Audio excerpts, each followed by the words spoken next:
Hey listeners, Chris Goede here with some bonus business insight before we jump into today's episode. If you're looking for the right place to host your next business gathering, conference, or event, look no further than Orlando, Florida. It's no coincidence that Maxwell Leadership hosts our biannual International Maxwell Conference in Orlando. Between its many luxurious hotels, meeting spaces, and venues, Orlando is the perfect place for you and your team to gather, collaborate, and grow. Whether you're traveling for business or bringing your company for a meeting, there's a reason Orlando is as much a business capital as an entertainment one. And let's not forget the delicious cuisine at one of the many Michelin-rated restaurants where your team can kick off your evening. So before you plan your next business event, check out Orlando, where the possibilities for business travel are unbelievably real. Learn more at orlandoforbusiness.com.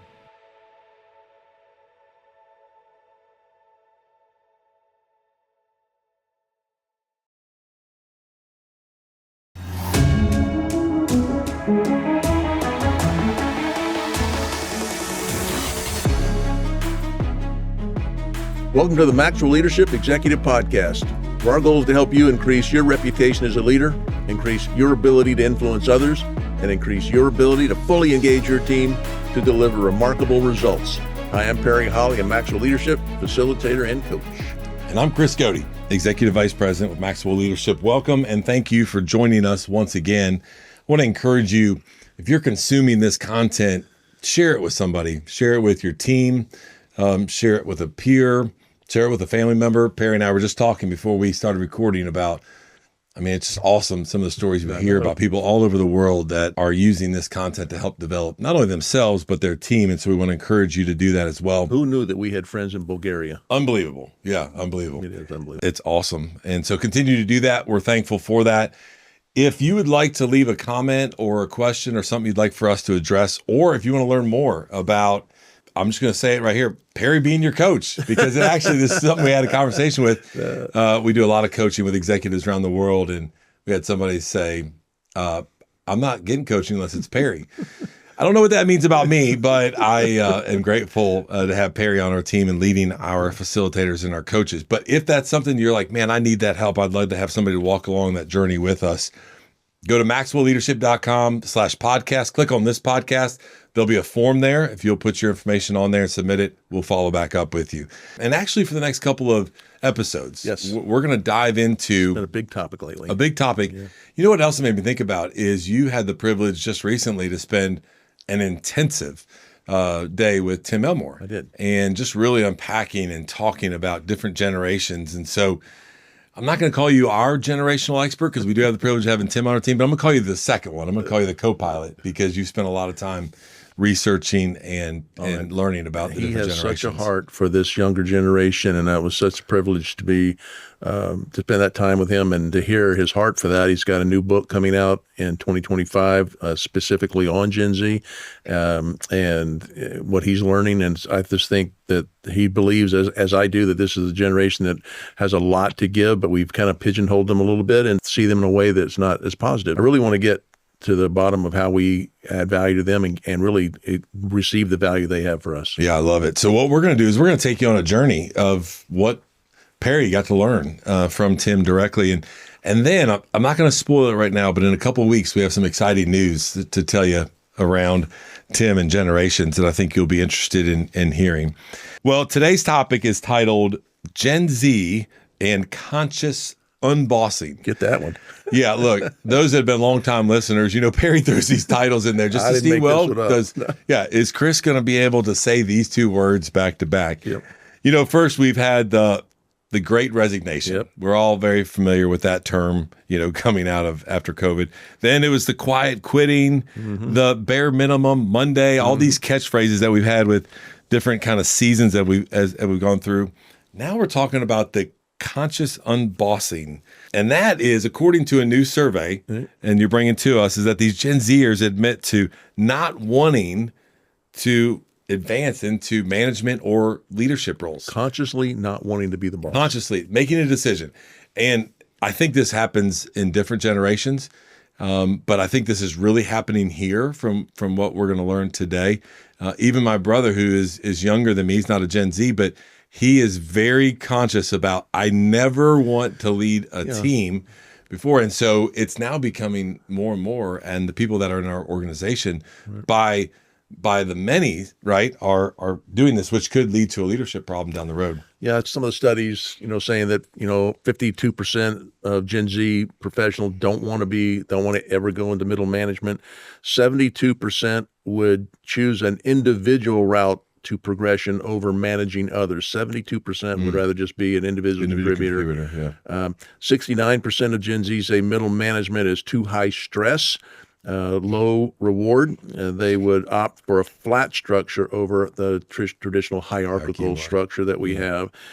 Yet employers, 89% of employers still think that middle managers play a critical role in their organization. So Gen Z is eager for growth, but prefers not to pursue this traditional management roles that we've seen. Yeah. And it has a lot to do with, why would I want to put myself through that situation? And so I have a few thoughts on that, but what do you think about that? That last stat about the employers still think middle manager, like that's what I was talking about. There's going to be a gap down the road if we're not aware of this and what it looks like. And well, here's a question, right? So Tim has told us that this generation had more propensity for leadership than the previous generation. So is this telling us that they don't really want to be in leadership? I've got a couple ideas here, but I think that they're prioritizing development of their personal and professional skills over that of being in team management.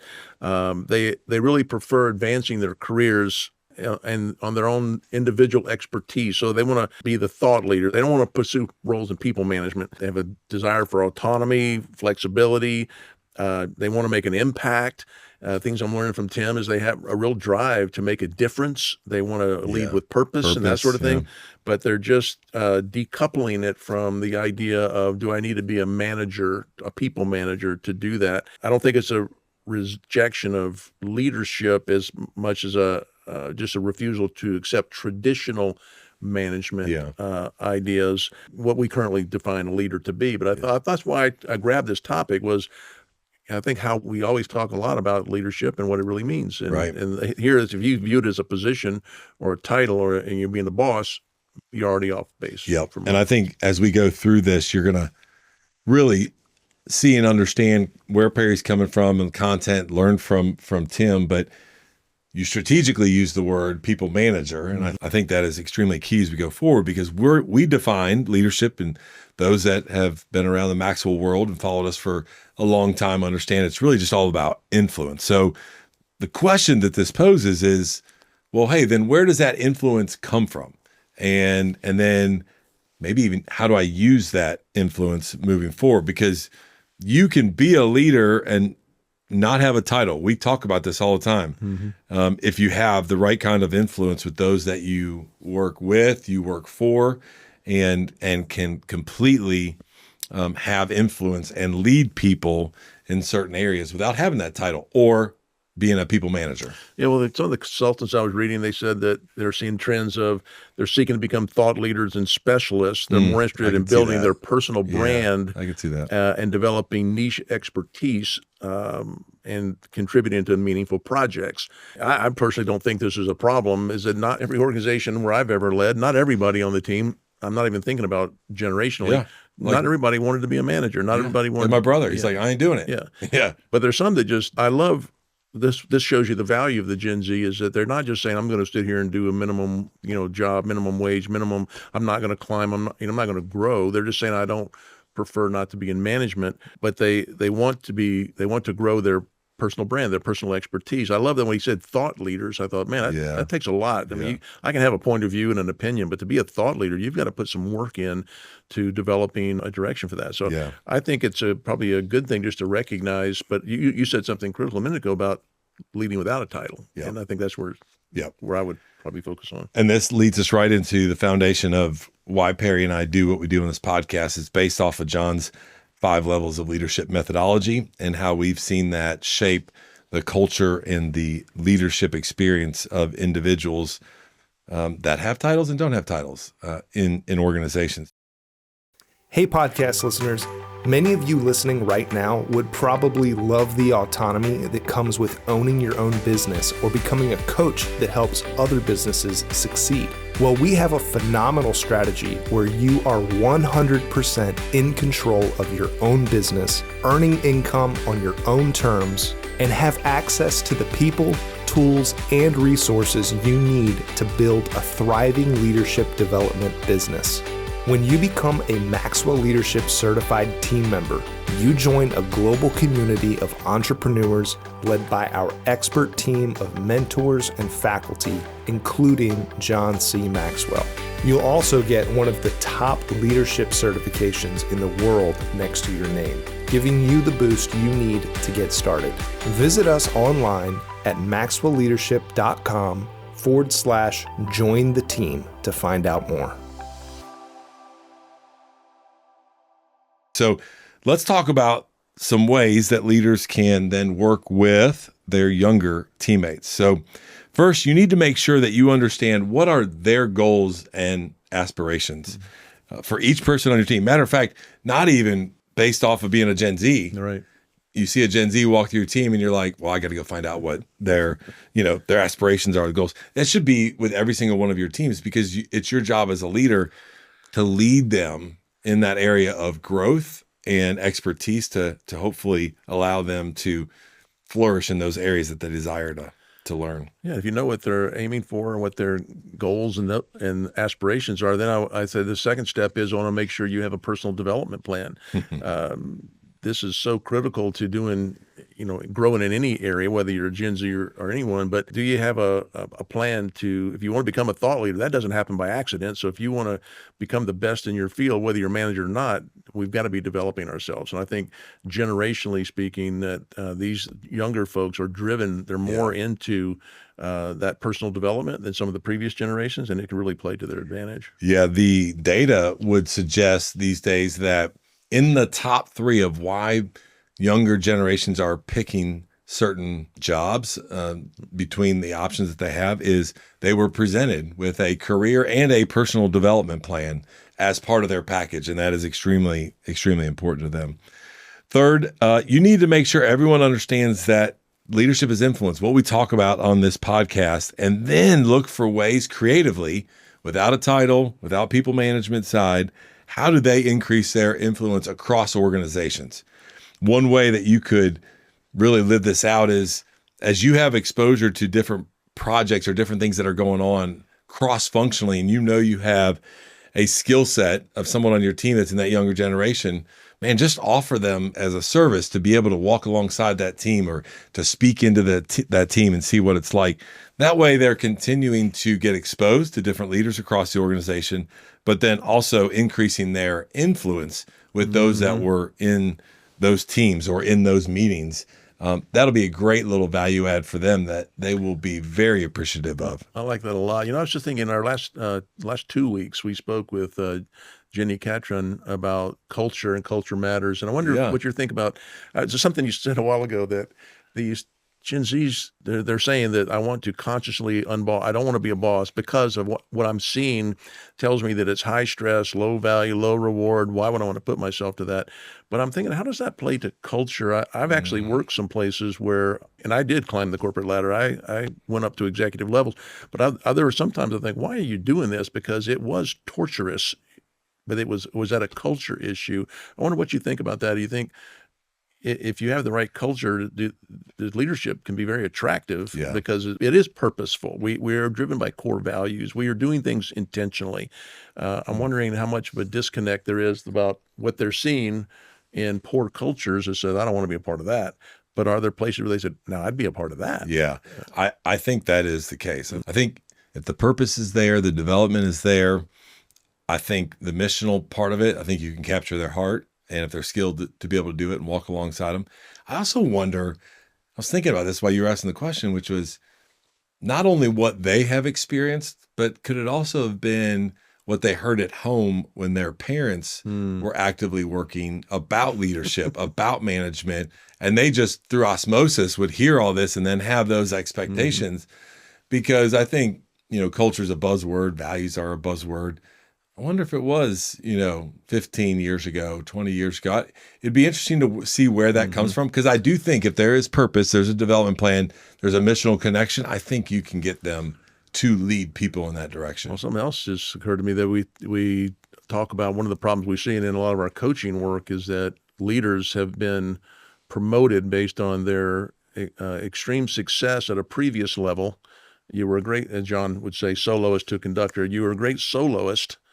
And now, hey, you're so good at that. Why don't you conduct? And then you get thrown into a role you're not prepared for, you haven't been trained for, you haven't developed for, and now you're the boss.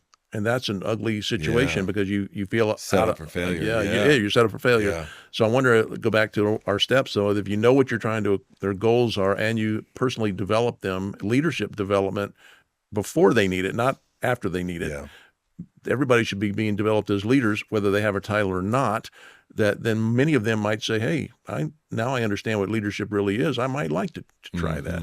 Like not all of any group's going to want to be in leadership, but I think there's a lot of negative things that are coming at them and say, why would I want to be a part of this and to do that? One article I read asked if Gen Z's preference for that flat structure and expertise-driven leadership would cause companies to rethink their overall management structure. Like, is all management going to change how we do hierarchical structures to a flat structure? And I know many of the organizations we work with are already operating in flat structures. They, in fact, I think this conscious unbossing might be good news for those organizations because they're struggling. I've had more than one company that people love working there so much, nobody ever leaves, and there's nowhere to go. There's no promotion to be had, and so they're losing people because they think there's no room. If I want to get promoted, I got to go somewhere else.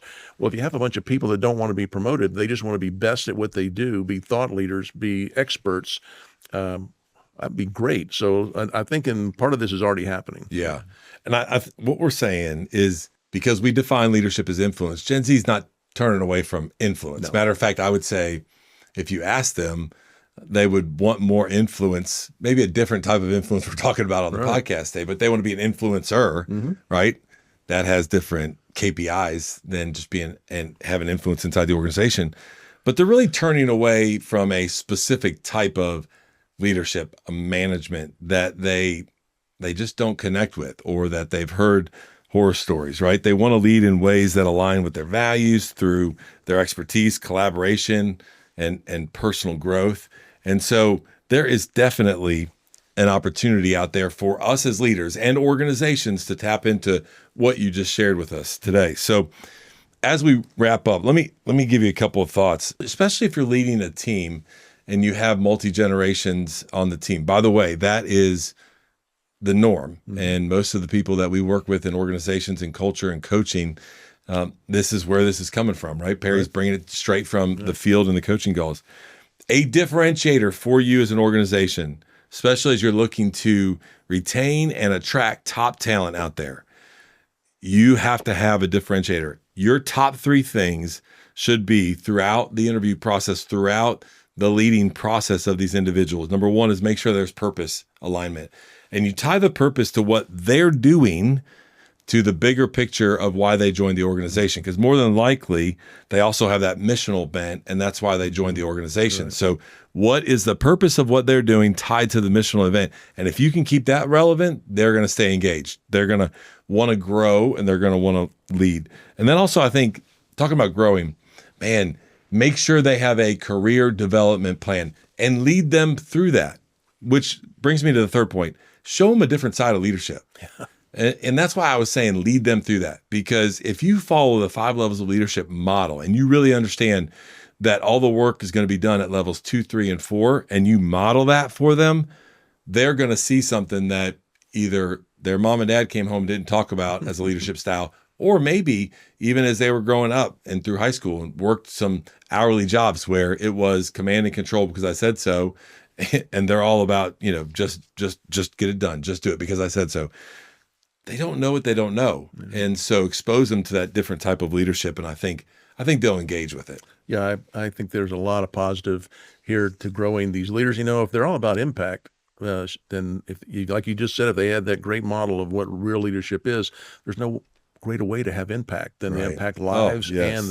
and the results at the same time. So great conversation. Thank you. If you'd like to learn more about this topic, if you'd like to see the learner guide, learn more about our offerings, you can do all that at maxwellleadership.com/podcast. You can also leave us a comment or a question. We love hearing from you. So grateful you'd spend this time with us. That's all today from the Maxwell Leadership Executive Podcast.